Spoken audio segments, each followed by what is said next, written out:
बड़ा मुद्दा चल रहा है, बड़ी बातें हो रही हैं।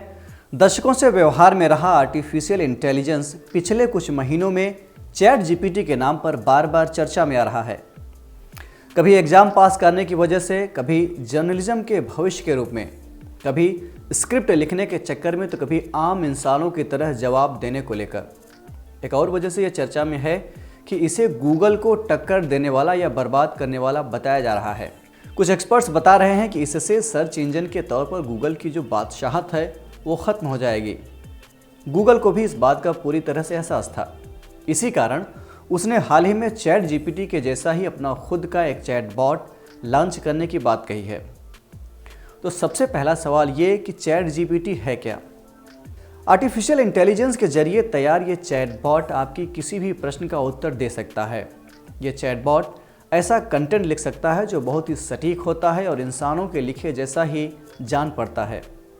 इसे ओपन एआई नाम की कंपनी ऑपरेट कर रही है। जिस हिसाब से ये इंसानों जैसा जवाब देने लगा है, उससे गूगल की परंपरागत सर्च इंजन पर असर पड़ना स्वाभाविक है। इसीलिए गूगल ने भी अपना एआई आधारित चैटबॉट लॉन्च किया है, जिसका नाम रखा है बार्ड एआई। अभी बार्ड एआई आम पब्लिक के लिए उपलब्ध नहीं है और कुछ खास लोग ही इसकी टेस्टिंग कर रहे हैं। जल्द ही इसे पब्लिक यूज के लिए ओपन कर दिया जाएगा। गूगल के सीईओ सुंदर पिचाई ने बताया है कि गूगल पिछले 2 साल से आर्टिफिशियल सर्विस पर काम कर रहा था और language model for dialogue application, संक्षेप में कहें तो लैम्डा के जरिए गूगल बार्ड का आना संभव हो सका है। यहाँ मन में एक सवाल उठना स्वाभाविक है कि दोनों में फ़र्क क्या है। दरअसल चैट जीपीटी के चैटबॉट में बहुत सारी जानकारी यानी आर्टिकल्स, बुक्स, कन्वर्सेशन आदि पहले से डेटा सेट की तरह भरा गया है। उसके बाद ये चैटबॉट इन डेटा का यूज करके प्रश्नों की भाषा और पैटर्न के हिसाब से जवाब देना सीखता है।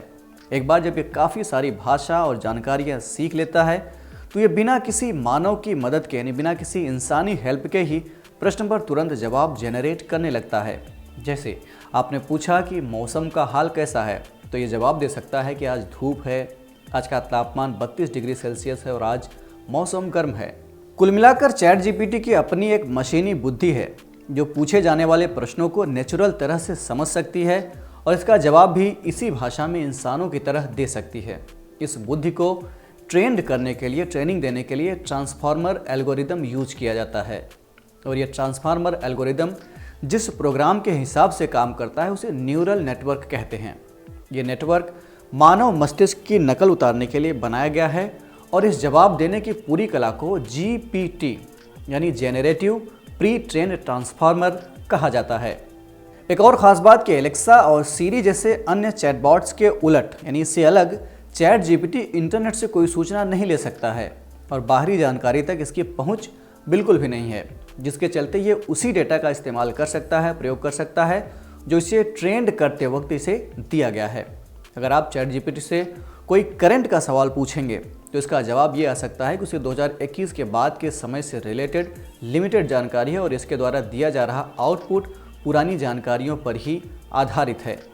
उदाहरण के तौर पर अगर आपने साल 2023 में इससे पूछा कि इस समय का प्रेसिडेंट कौन है, तो हो सकता है ये पुराने प्रेसिडेंट का ही नाम बताए, यानी इलेक्शन के बाद जो नए प्रेसिडेंट आ गए हैं उसके बारे में इसको जानकारी ना हो। अब बात गूगल के चैटबॉट बार्ड एआई की। इसके पास इनपुट इन्फॉर्मेशन को समझने और खंगालने के लिए एक अलग टाइप का एल्गोरिदम होगा।